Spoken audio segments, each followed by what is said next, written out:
आदरणीय बंधुओं, माताओं व मेरी प्यारी बहनों, राधे राधे। आपका हमारे इस YouTube चैनल पर बहुत बहुत स्वागत है। बंधुओं, आज हम इस वीडियो में माघ कृष्ण पक्ष में आने वाली संकष्टी चतुर्थी, जिसे गणेश चौथ, माई चौथ व तिल चौथ के नाम से जाना जाता है, की कथा सुनेंगे, जिसे सुनने सुनाने से चौथ माता व गणेश जी की कृपा से संतान सुख प्राप्त होता है। संतान के जीवन पर आने वाला हर दुख संकट दूर होता है। घर में अन्न धन के भंडार भर जाते हैं। कथा कहानी सुनने के बाद यदि आप हमारे चैनल पर नए हैं तो कृपया हमारे चैनल को सब्सक्राइब करें, बेल आइकन को प्रेस करें ताकि हमारी वीडियो की नोटिफिकेशन सबसे पहले आप तक पहुंचे। वीडियो को शेयर व लाइक भी जरूर करें। बंधुओं, आज हम पहले चौथ माता की कथा सुनेंगे, फिर गणेश जी की। तो आइए सुनते हैं चौथ माता की कथा। कथा कहानी के अनुसार एक नगर में एक साहूकार और साहूकारनी रहते थे। भगवान की कृपा से साहूकार के किसी चीज की कोई कमी नहीं थी, परंतु उनके कोई संतान नहीं थी। एक बार माघ माह के कृष्ण पक्ष की चतुर्थी का दिन था। साहूकारनी अपनी पड़ोसन के घर किसी काम से गई। उसने देखा कि पड़ोसन पूजा कर कहानी सुन रही है। पूजा कहानी पूरी होने पर साहूकारनी ने पड़ोसन से पूछा, तुम ये क्या कर रही हो और इससे क्या होता है? पड़ोसन ने कहा, आज मेरा सकट चौथ का व्रत है, इसलिए पूजा कर कहानी सुन रही हूँ। इस व्रत को करने से अन्न धन सुहाग व संतान की प्राप्ति होती है। संतान के जीवन में आने वाली बाधाएं दूर होती हैं। तब साहूकारनी कहने लगी, मेरे तो संतान ही नहीं है। यदि गणेश जी व चौथ माता की कृपा से मेरे संतान हो जाए तो मैं भी 1.25 सेर का तिलकुटा बनाकर चौथ का व्रत करूंगी। ऐसा कहकर वह अपने घर आ गई। कुछ समय बाद साहूकारनी के गर्भ रह गया। वह बोली, यदि मेरे पुत्र हो जाए तो मैं 2.5 सेर का तिलकुटा बनाकर चौथ का व्रत करूंगी। और अगली सकट चौथ आने पर साहूकारनी को पुत्र की प्राप्ति हो गई, लेकिन उसने व्रत नहीं किया। पड़ोसन ने याद करवाया तो कहने लगी, जब इसका विवाह होगा तब 5.25 सेर का तिलकुटा बनाकर व्रत रखूंगी। समय बीता। कुछ वर्षों बाद उसका पुत्र विवाह योग्य हो गया और उसका रिश्ता तय कर दिया गया। विवाह का समय भी आ पहुंचा और बेटा बारात लेकर चल पड़ा, लेकिन वह व्रत करना भूल गई। इस कारण चौथ माता नाराज हो गई और सोचने लगी कि यदि इसे सबक नहीं सिखाया गया तो मुझे कलयुग में कोई नहीं पूजेगा।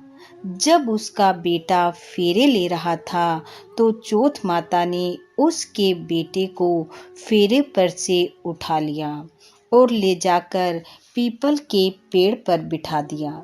सभी वर को खोजने लगे, लेकिन वह कहीं नहीं मिला।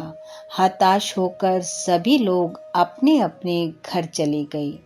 कुछ समय बाद जिस लड़की का विवाह साहूकारनी के लड़के के साथ होने वाला था, वह अपनी सहेलियों के साथ गणगौर पूजने के लिए दूब लेने जंगल में जाती और रास्ते में उस पीपल के पेड़ के नीचे से गुजरती जहां वह लड़का बैठा हुआ था। लड़की को देख वह बोलता, आ मेरी अध ब्याहड़ी। ऐसा सुन सुनकर लड़की चिंता के कारण सूखने लगी। एक दिन उसकी माँ ने कहा, बेटी, मैं तुझे अच्छा खिलाती हूँ, अच्छा पिलाती हूँ, तू फिर भी क्यों सूख रही है? तब लड़की ने कहा, माँ, जब मैं जंगल में से दूब लेने जाती हूँ तो पीपल के पेड़ में से एक आदमी की आवाज आती है कि आ मेरी अध ब्याहड़ी। उसने सेहरा बांध रखा है, मेहंदी लगा रखी है। बेटी की बात सुनकर माँ पीपल के पेड़ के पास गई। जाकर देखा तो ये तो उसका ही जवाई है। तब वह बोली, मेरी बेटी को अध ब्याही कर यहाँ क्यों बैठा है? वह बोला, मैं तो चौथ माता के गहने पड़ा हूँ। मेरी माँ ने मेरे नाम का चौथ का व्रत और तिलकुटा बोला था, लेकिन उसने नहीं किया, इसलिए चौथ माता ने नाराज होकर मुझे यहाँ बिठा दिया। यह सुन लड़की की माँ साहूकारनी के पास गई और जाकर कहा, तुमने गणेश चौथ व्रत करने का संकल्प लिया था और तिलकुटा बनाने का संकल्प लिया था। साहूकारनी ने कहा, हाँ लिया था, लेकिन मैं भूल गई। अब अगर मेरा बेटा और बहू घर आ जाएं तो मैं 2.5 मन का तिलकुटा करूंगी। इससे गणेश जी और चौथ माता खुश हुए। फिर से विवाह रखा गया। फेरों के समय बेटा फेरों में आकर बैठ गया। खूब धूमधाम से विवाह हुआ। बेटा बहू घर आ गए। साहूकारनी ने सकट चौथ का व्रत किया। 5.25 मन का तिलकुटा बनाया। गणेश जी को भोग लगाया। परिवार, सगे संबंधियों व पास पड़ोस में बांटा। अपनी भूल की क्षमा मांगी और संकल्प लिया कि मैं हमेशा माघ कृष्ण पक्ष की तिल चौथ का व्रत करूंगी। इसके बाद पूरे नगर में ये ढिंढोरा पिटवाया गया कि हर कोई अपने संकट दूर करने के लिए, संतान सुख के लिए संकट चौथ तिल चौथ का व्रत करे। हे चौथ माता, जैसे आपने साहूकार और साहूकारनी का संकट काटा, बेटे बहू का सुख दिया, वैसा सबको देना। इस कथा कहानी को सुनने वाले सुनाने वाले सब पर अपनी कृपा बरसाना। तो आइए अब सुनते हैं गणेश जी की कथा। एक नगर में 2 देवरानी जेठानी रहती थी। देवरानी के पास बहुत सा धन था, जबकि जेठानी गरीब थी। जेठानी गणेश जी की भक्त थी, नित्य गणेश जी की पूजा आराधना करती थी।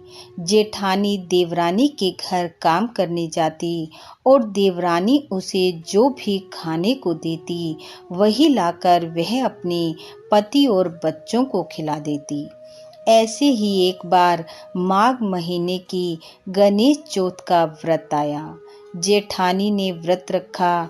गणेश जी की पूजा आराधना कर वह देवरानी के घर काम करने गई। उस दिन गणेश चौथ का व्रत था, इसलिए देवरानी ने उसे कुछ भी खाने पीने को ना दिया। व्रत का नाम लेकर कह दिया, आज भोजन नहीं बना।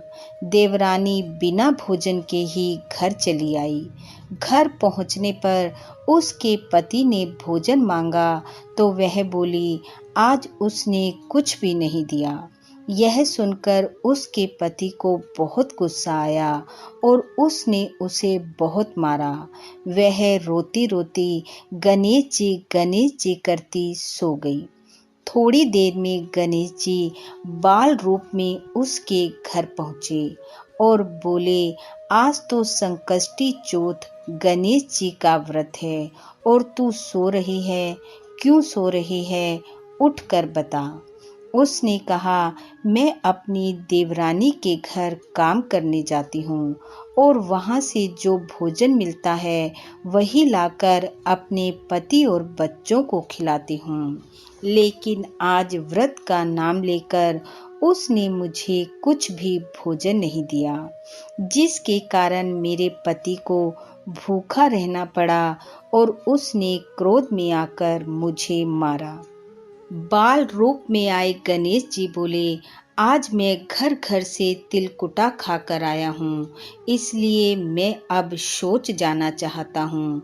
कुछ तो वह पहले ही दुखी थी और गणेश जी की ऐसी बात सुनकर बोली, इतनी जगह पड़ी है, चाहे जहां बैठ जाओ। सोच जाने के बाद गणेश जी फिर बोले, अब मैं अपने हाथ कैसे साफ करूं? दुखी परेशान हालत में वह बोली, और क्या करोगे, मेरे सिर से साफ कर लो। गणेश जी ने उसके सिर से अपने हाथ साफ किए और चले गए। थोड़ी देर में उठने के बाद उसने देखा सारा घर हीरे मोतियों से जगमगा रहा है। उसके सिर पर भी हीरे मोती लगे हुए हैं। वह बहुत खुश हुई और हीरे मोती इकट्ठे करने लगी। इतना धन इकट्ठा करते करते उसे देवरानी के घर जाने में देर हो गई। देवरानी ने अपने बच्चों को भेजा, जाओ देख कर आओ ताई अभी तक क्यों नहीं आई। बच्चे देखने गए तो उन्होंने देखा वहां तो धन के भंडार भरे हुए हैं। बच्चे वापस आकर अपनी माँ से बोले, आज तो ताई के घर बहुत धन हो रहा है। वह भी भागी भागी देखने आई तो वहां तो सचमुच ही हीरे मोती जगमगा रहे हैं। उसने पूछा, तेरे ये सब कैसे हो गया? जेठानी ने सारी बात देवरानी को बता दी। इतना सुनते ही देवरानी घर आई और अपने पति को सारी बात बताकर बोली कि मुझे भी मारो, गणेश जी मेरे भी आएंगे और धन के ढेर कर देंगे। उसके पति ने उसे बहुत समझाया कि ऐसा ना कर, उसने तो सत की भूख से मार खाई, तो धन की भूख से मारने को कह रही है। पर वह ना मानी। तब उसके पति ने उसे मारा। वह गणेश जी करती सो गई। गणेश जी बाल रूप में आए और बोले, क्यों सो रही है? मुझे शौच जाना है, बता कहाँ जाऊं? वह कहने लगी, महाराज उसके तो टूटी फूटी झोपड़ी थी, मेरे तो महल है, जहां मन चाहे वहां बैठ जाओ। गणेश जी सोच जाकर बोले, अब हाथ कहाँ पूछूं? उसने कहा, उसका तो गंदा सा सिर था, मैंने तो आज ही दही छाछ से धोया है, हाथ पूछ लो। गणेश जी हाथ पूछकर चले गए। थोड़ी देर में उठकर उसने देखा तो सारे घर में गंदगी के ढेर लगे हुए हैं। वह कहने लगी, गणेश जी ये मेरे साथ क्या कपट किया? उसे धन दिया और मुझे गंदगी। गणेश जी आए और बोले, तूने तो धन की भूख से मार खाई और उसने धर्म की भूख पर। देवरानी बोली, महाराज अपनी ये माया समेटो, मुझे धन नहीं चाहिए। तब गणेश जी बोले, अपने धन में से आधा धन अपनी जेठानी को देगी तो समेटूंगा। वह बोली, हाँ महाराज दे दूंगी। तब गणेश जी ने अपनी माया समेटी। हे गणेश जी महाराज, जैसा देवरानी को दिया वैसा किसी को मत देना, जैसा जेठानी को दिया हीरे मोतियों के भंडार भरे अन्न धन दिया वैसा सबको देना। इस कथा कहानी को सुनने वाले सुनाने वाले सबके घर अन्न धन से भरपूर करना, संतान सुख देना। इन्हीं शुभकामनाओं के साथ आप सबका बहुत बहुत धन्यवाद। राधे राधे।